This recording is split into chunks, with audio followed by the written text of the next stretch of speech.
Okay, if you have a full tile, it's hard to kind of do this and watch at the same time. This lip here is a 1/2 inch and it sits on top of the metal. So the problem is that if you're cutting a half tile or a partial tile, let's say we're going to make a cut here, we've got to kind of try to duplicate that same recessed edge in the middle of the tile. That's what I'm going to show you how to do here. So next step. Alright, so my minuscule math brain can figure this out, yours can too. I'm just going to write these down as I go here. It'll make it a little bit easier on you guys too, I think. Alright, so we're just going to make one measurement here, and that's the distance between this inside edge here and this inside edge. It's the amount of tile that's actually going to recess or to come down in between the grid here. So what we have is 14¼ but to make that easier, I'm going to mark down everything in 16ths just so this is very straightforward for you. So 14 and 4/16 we said.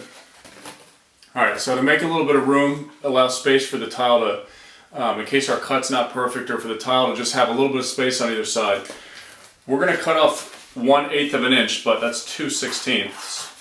So instead of 14 and 4/16, we're going to make it 14 and 2/16. So this is the size of the actual tile that's going to sit down inside of the grid. That's an important number. Alright, so the second one is going to be a measurement which includes the lip, which is going to go out over the metal here and over the metal here.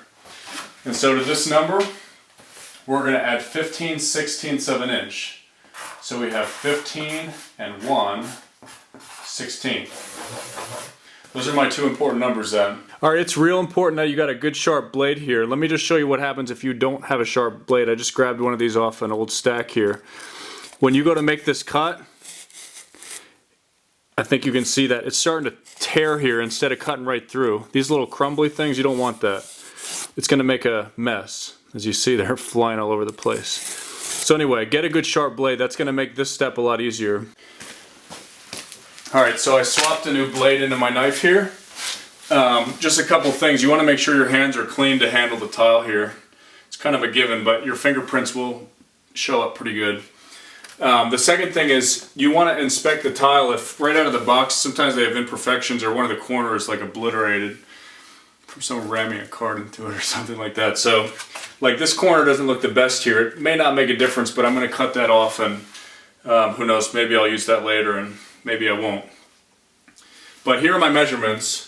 The first one we're going to worry about is this 15 and 1/16 of an inch.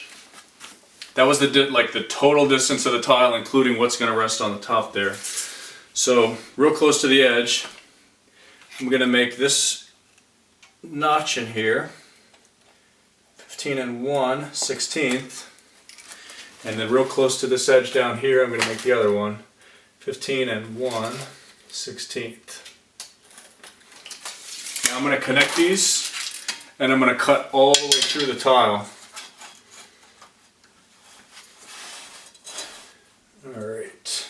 You could use the drywall square and technically butt it up against the end, but I just trust this more having two marked measured points on here. So I'm going to go all the way through. You want to push down on this, but not crush the tile, obviously. So I'm going all the way through here with this. Alright, and this will snap off nice here then.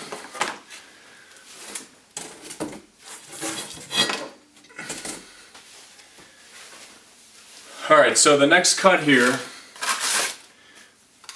this was a measurement that was the opening, but we reduced it. So the next cut is going to be measured at 14 and 2/16. But that's not from the edge of the tile, that's just the amount of tile that's going to hang down in between the grids. So we're going to measure from right here. 14 and 2/16, or 1/8. 14 and, this thing's squirming all over the place. 14 and 2/16, or 1/8. Now this is a little bit trickier of a cut here. What you want to do, if you don't have a blade that has a if you don't have a cutter that has a retractable blade, you're going to want to get one. This one, you can click it down one more notch, and that gives you, looks like there's about just over 1/2 inch exposed here, but between the width of my drywall square straight edge and the depth of the blade, I'll have about the right amount of recessed cut here. Now if you look at the factory edges, they're all done at a little bit of an angle, so I'm going to duplicate that same thing, the same kind of angle here. Just turn it slightly. I guess they may call it a beveled edge, I think. Alright, so hold your straight edge still again. You want to keep your angle consistent, and then that'll keep your depth consistent also. Make sure you're on your lines here.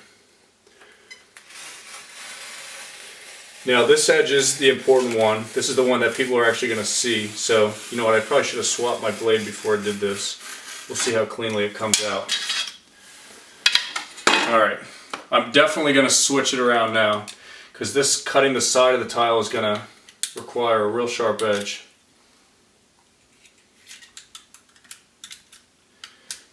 Alright, so click it all the way out so it's at full depth now. You're going to turn your tile on your side, and if you can see this, you're essentially going to cut right down the middle. You want to connect this recessed edge here with this recessed edge. And you want to cut deep enough that you're meeting up with your other cut in here. So, this doesn't seem to be that... It seems to be pretty forgiving by the time you get the tile in the grid. Like if it's a little bit off, you can't really tell. But what will be a pain is if you don't get a clean cut through here, because it makes a mess and you have to recut, and that it just doesn't look good. Alright, so you can kind of tell whether this has gone all the way through. Looks like I need to go a little bit deeper here. And you can snap this notch out, so that actually looks pretty good. You can see what I've done is duplicated the same kind of recessed thing that there is on the other side. I'm going to put the camera up here, and we're going to hope that this puppy fits into place. Alright, the moment of truth here. You kind of want to stick this up at an angle. The edge that you just cut is going to go against the wall, so you don't see it. So stick it up there at an angle, kind of as far as you can go back, and then straighten it out. And that actually looks pretty good, thank goodness. Anyway, I'll show you the underside here, so you don't think I'm lying to you. Yeah, the idea here was that you want to make the tile so it still hangs down this amount the whole way around. Otherwise, if you had it sitting on top, there would be no recess, and this section here would just meet up with the grid. So anyway, that's what we want. And I'm by no means an expert on this, but I didn't see any other videos on YouTube, and I figured I'd add one. So this is Eric signing off.